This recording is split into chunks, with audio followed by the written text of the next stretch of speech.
بسم اللہ الرحمن الرحیم۔ معزز دوستوں، السلام علیکم۔ شب برات، شعبان کی 15ویں رات۔ ویڈیو شروع ہونے سے پہلے آپ ہمارے چینل کو سبسکرائب کر دیں اور بیل آئیکن کو پریس کر دیں تاکہ ہر نئی آنے والی ویڈیو آپ تک پہنچ سکے۔ شعبان کی 15ویں رات کو شب برات کہا جاتا ہے چونکہ اس رات مسلمان توبہ کر کے گناہوں سے قطع تعلق کرتے ہیں اور اللہ کی رحمت سے بے شمار مسلمان جہنم سے نجات پاتے ہیں، اس لیے اس رات کو شب برات کہا جاتا ہے۔ اس رات کو لیلۃ المبارک یعنی رحمت والی رات بھی کہا جاتا ہے۔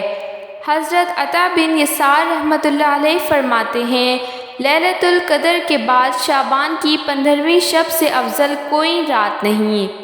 جس طرح مسلمانوں کے لیے زمین میں 2 عیدیں ہیں، اسی طرح فرشتوں کے لیے آسمان میں 2 عیدیں ہیں، ایک شب برات اور دوسری شب قدر۔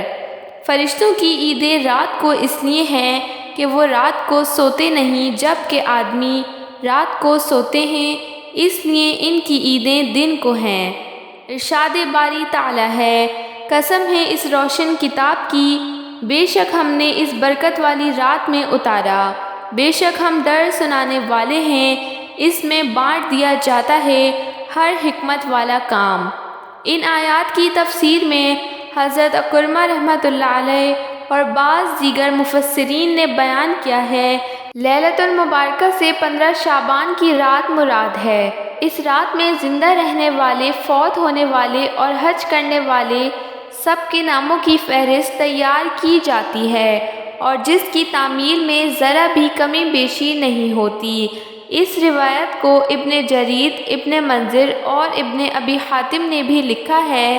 اکثر علماء کی رائے یہ ہے کہ مذکورہ فہرست کی تیاری کا کام لیلۃ القدر میں مکمل ہوتا ہے، اگرچہ اس کی ابتدا 15ویں شعبان کی شب سے ہوتی ہے۔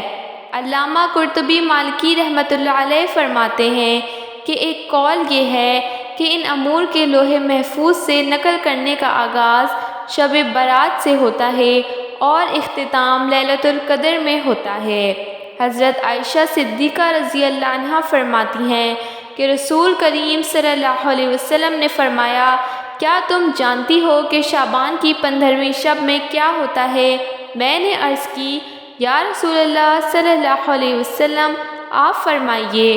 ارشاد ہوا، آئندہ سال میں جتنے بھی پیدا ہونے والے ہوتے ہیں وہ سب اس شب میں لکھ دیے جاتے ہیں، اور جتنے لوگ آئندہ سال مرنے والے ہوتے ہیں وہ بھی اس رات لکھ دیے جاتے ہیں، اور اس رات میں لوگوں کے سال بھر کے اعمال اٹھائے جاتے ہیں اور اس رات میں لوگوں کو مقررہ رزق اتارا جاتا ہے۔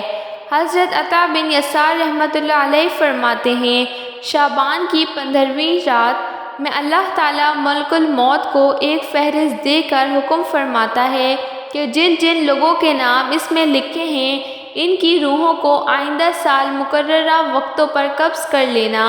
اس شب میں لوگوں کے حالات یہ ہوتے ہیں کہ کوئی باغوں میں درخت لگانے کی فکر میں ہوتا ہے، کوئی شادی کی تیاریوں میں مصروف ہوتا ہے، کوئی کوٹھی بنگلہ بنوا رہا ہوتا ہے، حالانکہ ان کے نام مردوں کی فہرست میں لکھے جا چکے ہوتے ہیں۔ چونکہ یہ رات گزشتہ سال کی تمام اعمال کی بارگاہ الہی میں پیش ہونے اور آئندہ سال ملنے والی زندگی اور رزق وغیرہ کے حساب کتاب کی ہے، اس لیے اس رات میں عبادت الہی میں مشغول رہنا نبی کریم صلی اللہ علیہ وسلم کی رحمتوں کے مستحق ہونے کا باعث ہے اور سرکار دو عالم کی یہی تعلیم ہے۔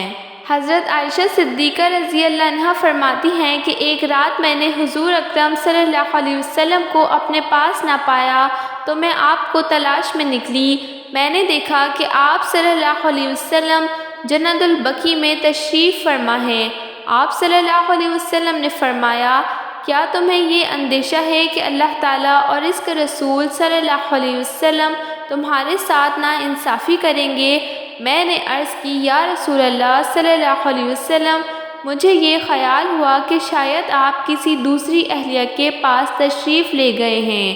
آپ صلی اللہ علیہ وسلم نے فرمایا، بے شک اللہ تعالیٰ شعبان کی 15ویں شب آسمان و دنیا پر اپنی شان کے مطابق جلوہ گر ہوتا ہے اور قبیلہ بنو کلب کی بکریوں کے بالوں سے زیادہ لوگوں کی مغفرت فرماتا ہے۔ شارحین فرماتے ہیں کہ حدیث اتنی زیادہ اسناد سے مروی ہے کہ درجہ صحت کو پہنچ گئی۔ حضرت ابو بکر صدیق رضی اللہ عنہ سے روایت ہے کہ آقا مولا صلی اللہ علیہ وسلم نے فرمایا، شعبان کی 15ویں شب میں اللہ تعالیٰ آسمان و دنیا پر اپنی شان کے مطابق جلوہ گر ہوتا ہے اور اس شب میں ہر کسی کی مغفرت فرما دیتا ہے سوائے مشرک اور بغض رکھنے والوں کے۔ شب برات فرشتوں کو بعض امور دیے جانے اور مسلمانوں کی مغفرت کی رات ہے۔ اس کی ایک اور خصوصیت یہ ہے کہ رب کریم کی رحمتوں کے نزول اور دعاؤں کے قبول ہونے کی رات ہے۔